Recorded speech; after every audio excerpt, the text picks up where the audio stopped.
हिंदी में यूपीएससी की तैयारी से संबंधित प्रोग्राम्स को देखने के लिए सब्सक्राइब करें स्टडी IQ IAS हिंदी।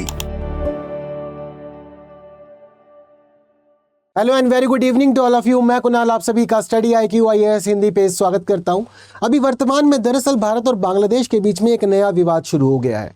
ये नया विवाद है बांग्लादेश के क्षेत्र में भारतीय हिस्सों को दिखाने का। अब इस विवाद की वजह से हालांकि बांग्लादेश ने कुछ क्लैरिफिकेशन दिया तो है, लेकिन फिर भी मामला बहुत अधिक चर्चाओं में है। तो क्या है, आइए आज जानते समझते हैं सारी बातों को। तो टाइटल का कहना है north east India under Bangladesh, Mohammad Yunus gift to Pakistan general stereo. तो दरअसल फिलहाल अभी बांग्लादेश के जो अंतरिम सरकार के प्रमुख हैं मोहम्मद यूनुस, उन्होंने पाकिस्तान के एक अधिकारी को एक किताब भेंट की है, गिफ्ट दी है। और जो किताब गिफ्ट की है, उस किताब की अगर छपी हुई तस्वीरों को देखा जाए, जो का फ्रंट कवर है उस पर जो तस्वीर है, उस तस्वीर में बांग्लादेश का ऐसा मानचित्र दिखाया गया है जिसमें भारत के हिस्से भी शामिल है। अब ये समझा जा रहा है कि कहीं ना कहीं बांग्लादेश कोई ऐसी चाल तो नहीं चलने वाला जहां वो भारत को तोड़ने के लिए कोई प्लानिंग कर रहा हो, या फिर वो किसी ना किसी प्रकार का कोई एक कूटनीतिक स्थिति प्रस्तुत करना चाहता हो। तो जरूरी है कि पूरे मामले को अच्छे जाना समझा जाए। तो बांग्लादेश की अंतरिम सरकार की मुखिया मोहम्मद यूनुस ने हाल ही में पाकिस्तान के जनरल शाहिर शमशाद मिर्जा को अपनी ओर से एक पुस्तक भेंट की। अब दरअसल ये जो पुस्तक भेंट की है, इस पुस्तक का टाइटल है आर्ट ऑफ ट्रैम्प। और दरअसल इस पुस्तक का जो कवर है, उस कवर पर एक नक्शा छपा हुआ है बांग्लादेश का, लेकिन बांग्लादेश के उस नक्शे में भारत का असम, पूर्वोत्तर के कहीं हिस्से और इसके साथ साथ ही हमारी इसी प्रकार की चीज़ों को दिखाया गया है, जो कि चिंताजनक स्थिति हो गई है।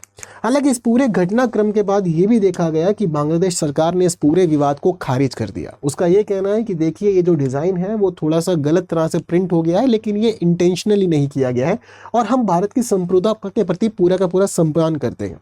अब ये बातें इन्होंने बताई तो है, लेकिन अब दरअसल ये जो द आर्ट ऑफ ट्रैम्प है, इससे यहाँ पता चल रहा है कि ये एक बांग्लादेशी पुस्तक है, यानी कि बांग्लादेश में ही प्रिंट हुई है और वहीं पे छपी है, उसी के प्रकाशन के द्वारा इसको जारी किया गया।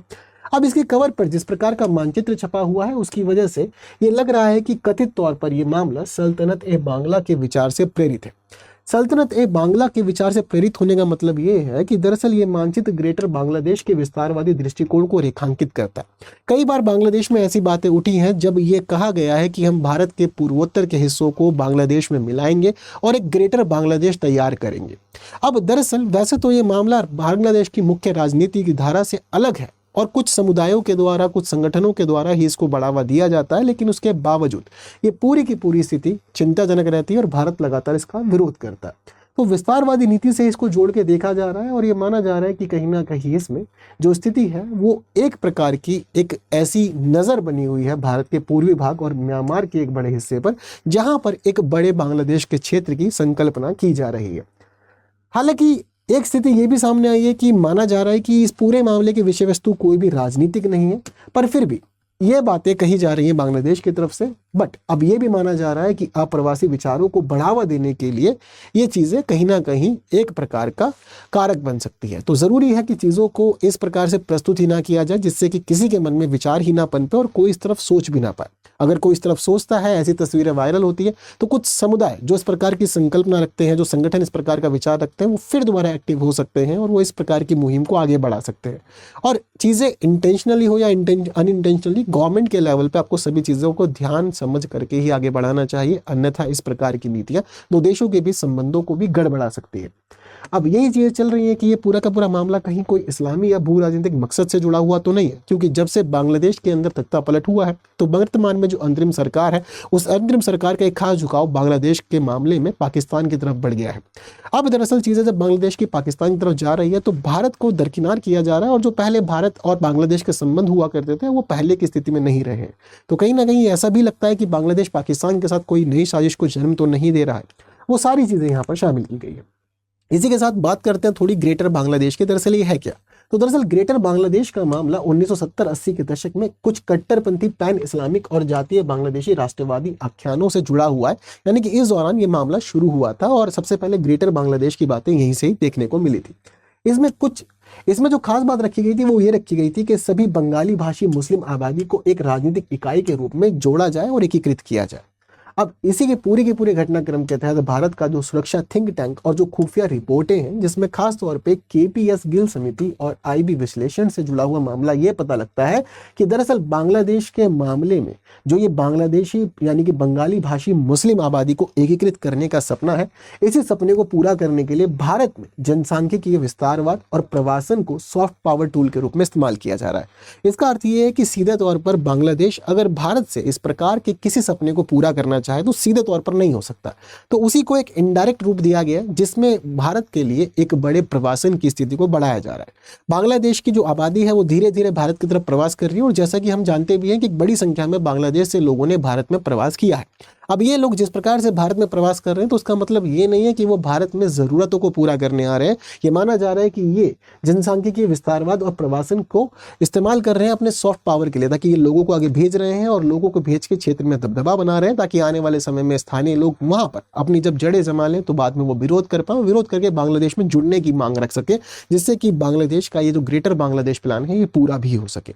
तो चिंताएं काफ़ी ज़्यादा है और कहानियाँ जो पुरानी रणनीतियों से और पुरानी इस प्रकार के षड्यंत्रों से जुड़ी हुई थी वो भी कहीं ना कहीं अब वर्तमान के इस घटनाक्रम से कनेक्ट होती जा रही है।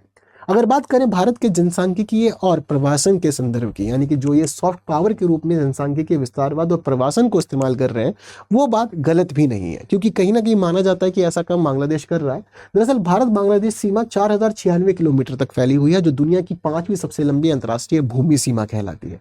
अब यहाँ पर यह भी पता चलता है कि बांग्लादेश से असम, त्रिपुरा, पश्चिम बंगाल की ओर से बड़ी संख्या में प्रवास किया जाता है और यहाँ पर आके लोग आर्थिक, धार्मिक और राजनीतिक कारकों से बसने लग जाते हैं।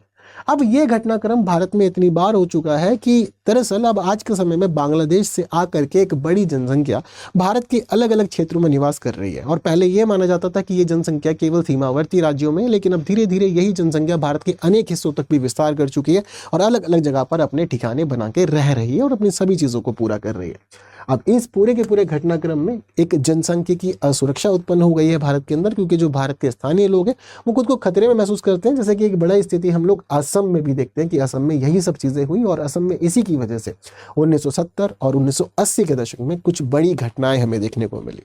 तो वो सारी कहानियां यहाँ पर भी जुड़ जाती हैं आगे। भारत की रणनीतिक चिंताएं बहुत ज़्यादा है इस पूरे मामले में, जैसे कि जनसांख्यिकीय परिवर्तन। तो भारत में जिस प्रकार से अवैध प्रवास हो रहा है उसकी वजह से सीमावर्ती राज्यों में लगातार जनसांख्यिकीय परिवर्तन की स्थिति बनी हुई है और एक बड़ी बंगाली बोलने वाली मुस्लिम आबादी देखने को मिल जाती है। वहीं सुरक्षा खतरे भी जुड़ जाते हैं, क्योंकि माना जाता है कि जमात उल मुजाहिदीन बांग्लादेश और अंसारुल्लाह बांग्ला टीम जैसे समूह की उपस्थिति अब हमारे सीमा पार संबंधों को प्रभावित भी कर रही है। इसके अलावा मनोवैज्ञानिक युद्ध प्रतीकात्मक मानचित्र विस्तारवादी प्रचार के नर्म उपकरण के रूप में भी काम कर सकता है, ये भी सोचा जा रहा है। और वहीं बाह्य संबंध, तो पाकिस्तान बांग्लादेश के बीच जो संबंध है वो कहीं ना कहीं भारत के लिए तो नकारात्मक है ही। भारत ने प्रतिक्रिया दी है और भारत ने प्रतिक्रिया देने के साथ साथ ही फिलहाल यहाँ पर जब चीज़ें सारी प्रस्तुत करी तो बांग्लादेश ने अपनी जवाब दिया इस मामले में। यानी कि भारत की चीज़ तो क्लियर हो गई, लेकिन भारत की चीज़ें क्लियर होना था। बांग्लादेश का ये कहना है कि ये आधिकारिक प्रकाशन नहीं है, जिसने भी प्रकाशन किया है उसने अपने लेवल पे किया है। और इसके अलावा दूसरी चीज़ ये है कि ये मानचित्र किसी राष्ट्रीय या फिर राजनीतिक एजेंडे का प्रतिनिधित्व भी नहीं कर रहा है।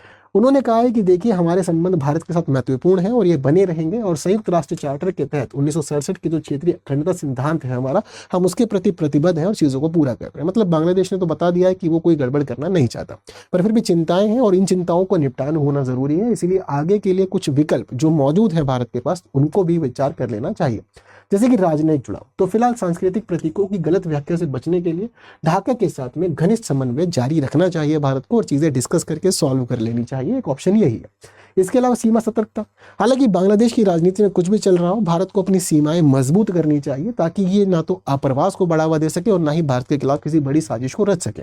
तो अब हम लोग यहाँ पर CIBMS कार्यक्रम के तहत तैनाती बढ़ा सकते हैं, बाड़ लगा सकते हैं और उसके अलावा तकनीकी निगरानी को बढ़ावा देने का कार्य भी कर सकते हैं। कथात्मक प्रबंधन के लिए भी हम आगे चीज़ों को बढ़ा सकते हैं, जैसे कि विदेश मंत्रालय के सार्वजनिक कूटनीतिक और सांस्कृतिक कूटनीतिक मंचों के माध्यम से दुष्प्रचार का प्रतिकार किया जा सकता है।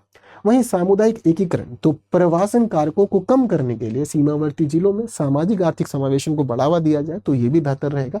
और रणनीतिक संकेत, तो जो भी ये चीजें हो रही हैं इन सभी को संकेत के रूप में स्वीकार किया जाए और भारत द्विपक्षीय ढांचे के माध्यम से चीजों को शांत करने के लिए प्रयास भी कर सकता है। ये हमारे पास आगे के लिए विकल्प मौजूद है। बट ये पूरी की पूरी स्थिति अपने आप में गंभीर तो है और जिस प्रकार की प्रतिक्रियाएं आ रही हैं वो आना भी लाजमी है। तो ऐसी गलतियां कभी भी अंतर्राष्ट्रीय स्तर पर देखने को किसी भी देश की सरकार की वजह से ना मिले तो अच्छा रहेगा। और जब कभी भी किसी भी देश के अंदर, चाहे वो अंतरिम सरकार का प्रमुख हो या फिर वो मुख्य निर्वाचित सरकार का प्रमुख हो, तो ऐसी दोनों ही स्थितियों में हम ये देखते हैं कि अगर वो ऐसी कोई गतिविधि करता है तो कहीं ना कहीं चीज़ों को पॉलिटिकली कनेक्शन मिलता ही है और दूसरे देश को फिर उस जगह पर सतर्क होना स्वीकार्य होता है। बातें क्लियर है सारी। तो इन सारी बातों के बाद लास्ट में एक ईजी सा क्वेश्चन आप लोगों के लिए है, तो आप लोग इस क्वेश्चन का आंसर मुझे जल्दी से कमेंट करके बताइएगा। और अगर आप द हिंदू पढ़ना चाहते हैं हिंदी में तो जुड़ सकते हैं सुबह 9 बजे, जहां न्यूज़ एनालिसिस के साथ साथ हम एडिटोरियल डिस्कशन भी किया करते हैं। और वहीं स्टडी IQ में आप लोगों के लिए फिलहाल चल रही है एक खास सेल, जो है दिवाली एक्सटेंडेड सेल, क्योंकि इस सेल को लोगों ने बहुत पसंद किया, इसलिए मांग की कि दोबारा सेल शुरू की जाए। तो फिलहाल 31 अक्टूबर तक आप लोग के लिए मौका है कि अगर आप KL लाइव कोड यूज़ करते हैं, जो आप लोगों के लिए बेस्ट डिस्काउंट कोड है, तो इस डिस्काउंट कोड का यूज़ करते हुए आप लोगों के लिए खास बात यह है कि फिलहाल 2027 का बैच 17,999 पे आपको मिल जाएगा। इतना ही नहीं, स्टडी IQ का कोई भी अगर आप बैच लेते हैं, टेस्ट सीरीज लेते हैं, कुछ भी लेते हैं, तो आपको KL लाइव कोड यूज़ करने से एक्चुअल में एक बड़ा डिस्काउंट मिल जाएगा, जो आपके लिए बहुत खास रहेगा। इसके अलावा आप 2027 का बैच भी ले सकते हैं, 26 का भी या 28 का भी बैच ले सकते हैं, सब कुछ अवेलेबल है। और इंग्लिश, हिंदी और इंग्लिश तीनों मोड्स पे ये अवेलेबल है। तो ज्वाइन कर लीजिए आज ही, क्योंकि समय रह गया है कम। और फीचर्स आपको सारे वही मिलेंगे, जैसे कि 1000 से अधिक घंटे कक्षाएं, जहां पर आप लोगों के लिए व्यवस्था होती है कि करंट अफेयर, पूरा सिलेबस, CSET और आंसर राइटिंग की तैयारी होती है।